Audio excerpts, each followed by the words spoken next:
Alors, nous allons regarder maintenant l'exercice numéro 8 de la série numéro 5. Alors, donc, qu'est-ce qu'on étudie dans cet exercice? On vous dit, tout simplement, la solvolyse du bromo du néophényl est 10 000 fois plus rapide que la solvolyse du bromure du néopentyl. Pourquoi? Donc, il suffit de regarder, bien sûr, la solvolyse. Alors, la solvolyse, c'est quoi? Donc, c'est le départ du brome.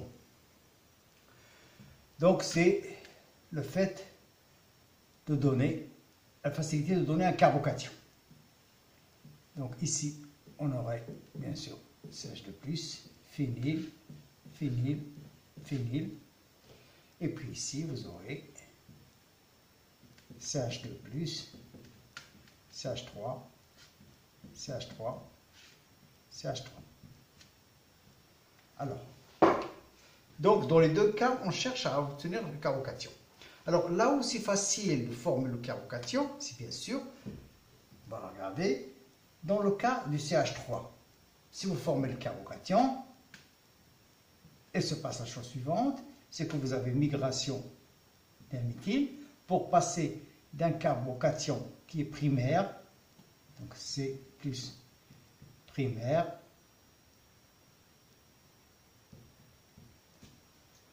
un carbocation qui va être, bien sûr, tertiaire cette fois-ci. C'est H méthyle. Et puis un hydrogène ici. Okay, ce qui va se passer tout de suite après, c'est la formation de l'olefine CH3. Donc ça, c'est théoriquement exact. Là, ça sera la même chose aussi. Donc, migration d'un phényl ici, pour donner carbocation ici, CH phényl, et qui va évoluer vers la formation de la double liaison, bien sûr, phényl, phényl, CH phényl. Alors, ces deux étapes ici sont des étapes qui sont rapides. Rapide, bien entendu, rapide. Donc, c'est le départ du brome, bien sûr, qui va régler cette affaire, c'est-à-dire de dire pourquoi, quand vous avez K1 ici, ici vous avez K2, vous avez K2, K1 plutôt, est égal à 10 000 fois K2. C'est-à-dire la réaction est beaucoup plus rapide dans ce cas-là que dans celui-là. Alors, comment l'expliquer? Alors, tout simplement dans le cas de méthyle, vous avez formation de carbocation puis migration. Il n'y a pas d'assistance. Quoi d'autre? Il n'y a pas d'assistance. Alors que dans le cas du néophényl, alors le néophényl, ça va donner, on aurait bien sûr CH2Br, phényl, phényl, phényl, va permettre formation assistance de départ du brome. Cela veut dire que vous aurez un phényl qui va être un mi-cheval, un mi-chemin plutôt,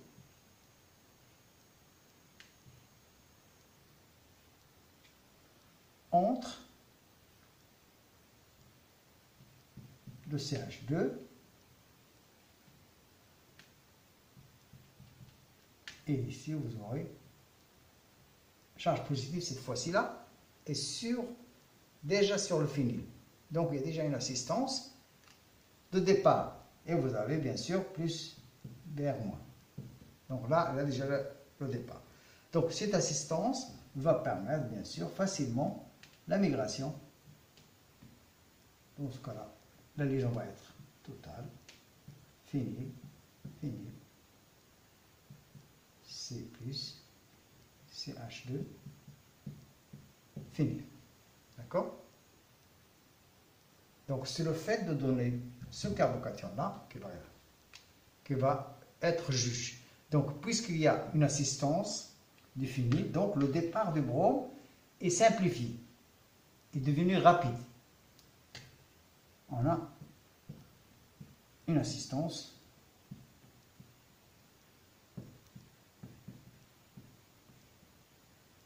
du phényl. Pour le départ du brome, de Br-. D'accord? Car le phényl est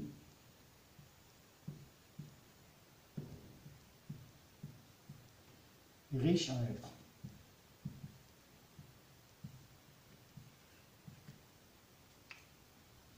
D'accord? Alors que dans le cas du néopentyl, vous avez que du méthyle. Le méthyle n'est pas aussi riche qu'un phényl pour faire la même assistance. Donc, c'est un départ normal, bien sûr, de formation d'un carbocation primaire. Alors ici, le carbocation primaire, celui-là, ne se forme pratiquement pas, parce qu'il y a toujours assistance du phényl qui permet, bien sûr, par la suite, moyennant la migration pour donner le carbocation plus stable, ici le carbocation tertiaire, le phényl migre déjà sur le CH2. D'accord? Donc c'est pour ça que la vitesse de solvolyse dans le cas du néophényl est beaucoup plus rapide que dans le cas du néopentyl. C'est à cause du fait de cette assistance du phényl.